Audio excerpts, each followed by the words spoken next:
taken my father-in-law to the eye doctor for an examination, so I was sitting in the waiting room watching television while he was getting examined. And that's when I saw the first plane hit the tower in New York. And immediately that said to me that we as an agency had failed to give warning of this terrorist attack. We turned on the TV and we immediately saw what was going on. We saw the footage of the plane hitting the first building, the first World Trade Center building, and it was shocking. Immediately we thought that the plane must have been piloted by a person who had suffered some sort of cardiac arrest or made some grave error. And as we watched, then we saw the second plane hit and realized that there was no mistake. Of course, that put the personal touch to the birth of our son that day. All no mistake. Immediately we thought that the plane, early in watching the news, and what he said was, turn on the TV, something's happened. And we turned on the TV and we immediately saw what was going on. We saw the footage of the plane hitting the first building, the first World Trade Center building, and it was shocking. Immediately we thought that the plane must have been piloted by a person who had suffered some sort of cardiac arrest or made some grave error. And as we watched, then we saw the second plane hit and realized that there was no mistake. I'm an emergency room physician. I work in the Bronx, and I was doing the overnight shift on September 10th, 2001. And I remember it was a pretty good night in the Bronx. It was kind of quiet, and I couldn't complain. I remember going to a conference the next morning, and it was like the usual politics back and forth and stuff. And after that conference, I remember walking out, and we all walked past a patient waiting room where there was a TV set up, and that's when I saw the first plane going into the World Trade Center as they were replaying it as it happened. And right then and there, as we were watching the second plane hit. Aranas. I live in the Washington, D.C. area. On the morning of September 11th, I was working at the office of the Secretary of Transportation. Shortly before 9 o'clock, I saw an image on television of what appeared to be the Today Show filming a plane going into a building. I walked into the Chief of Staff's office and I advised him, since the Department of Transportation also has the Federal Aviation Administration under them. He immediately went into the Secretary's office where the Secretary was having breakfast with the Belgian Transport Minister and advised him that a plane had apparently hit the World Trade Center.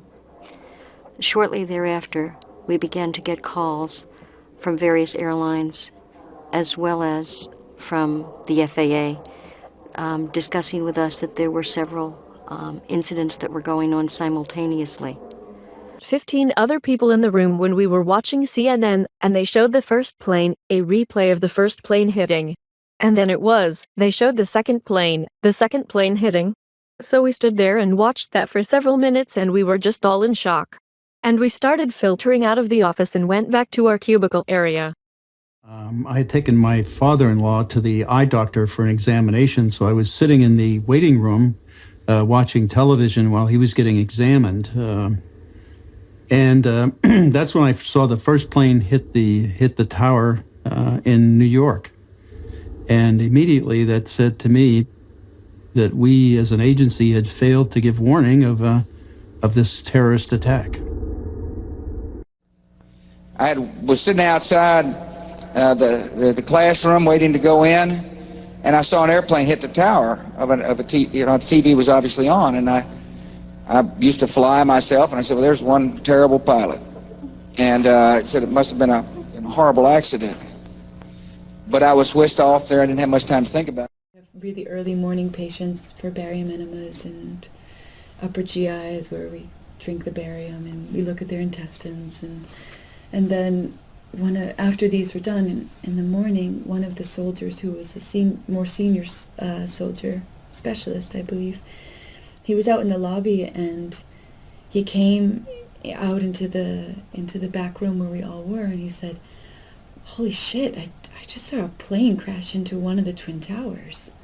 And 3 of us were like, really? That's really strange.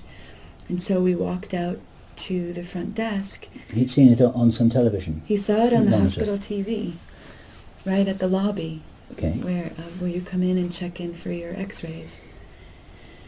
And we stood there, me and him and 2 other soldiers, and we looked at the TV, and you could see the smoke coming out of the building, and at that moment I saw the next plane coming crash into the other tower.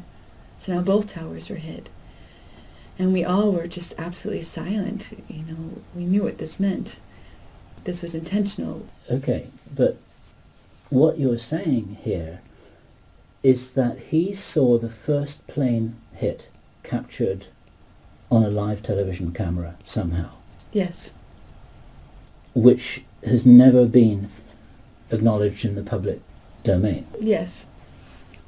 So he saw the first plane crash, and then he came in to tell that to you. Hmm. The department, it was just a big hallway, and he Okay. just saw this, and then he walked back, and there was maybe 6 or 7 of us Okay. standing there, and he said, holy shit, there's a plane just crashed into the Yeah, tower. Yeah. And a few of us were like, what, really? And we went to see for ourselves, and we were standing there watching this building on fire. One building on fire. Yes, and as we stood there, we saw the second plane come, Yeah. and then all of us, I think there was like 4 of us standing there at the moment. 1, 2, me, him, 2 or 3 other people, 2 other people. It's hard to remember. Yes, and we stood there and said, holy shit, that wasn't an accident. Something's happening.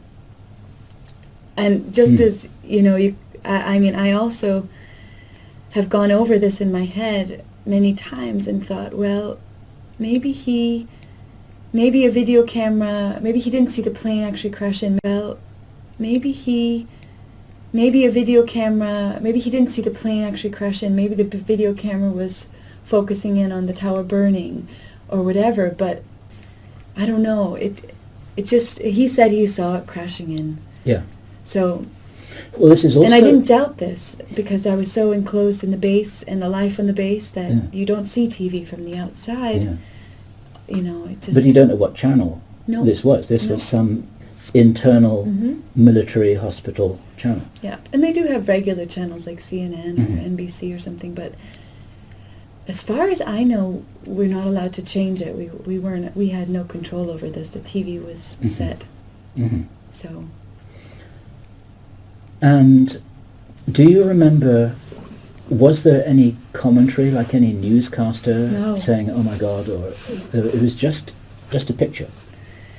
it's just the picture. And there Mhm. wasn't any news, there wasn't anybody running. I mean, as far as I remember, and we didn't stay long at the TV, because it happened almost immediately that over the loudspeaker, following this, I would say within, 10 minutes, somebody came over the loudspeaker, maybe even less than 10 minutes, for soldiers to report Mm-hmm. and get their weapons. WNEW radio station was, in my opinion, making light of the situation. They were watching replays of the impact on TV and giving a play-by-play in their broadcast, as if it was a sporting event of some kind. Since everyone was freaking out and Francis and Sabrina were crying, I decided that I'd get up and change the station. On my way to work, I heard on the radio that someone had just rode a plane into the World Trade Center. It was Craig Carton on WNEW-FM. He seemed to think it was a small private plane. When the second plane hit, I knew it was much more serious. It was September 11th, 8:30 a.m. My workday was about to commence. As always, I start my day after a morning workout. Little did I know what was about to occur, however, and I wasn't shocked at all. After watching the replay of the first plane crashing into the WTC, I knew it was a terrorist strike.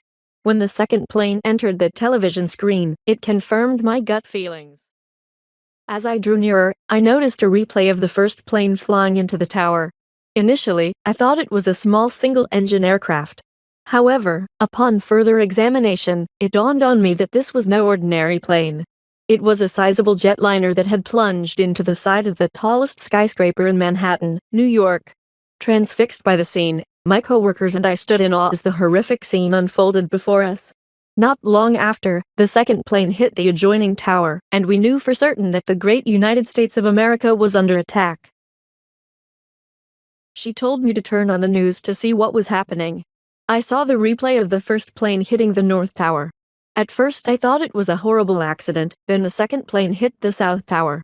I remember sitting in my living room with my mom on the phone, gasping in horror as we realized this was a deliberate attack. Well, there were a number of emotions all of us had. My room was filled with people, because I had the only television set on this whole floor at my law firm. We saw a replay of the first plane striking. And then we saw the second plane striking, live, and there were screams of agony and tears. We didn't know how many people ultimately would be killed, approximately 3,000. And we were just overwhelmed. But we knew America would stand up and respond.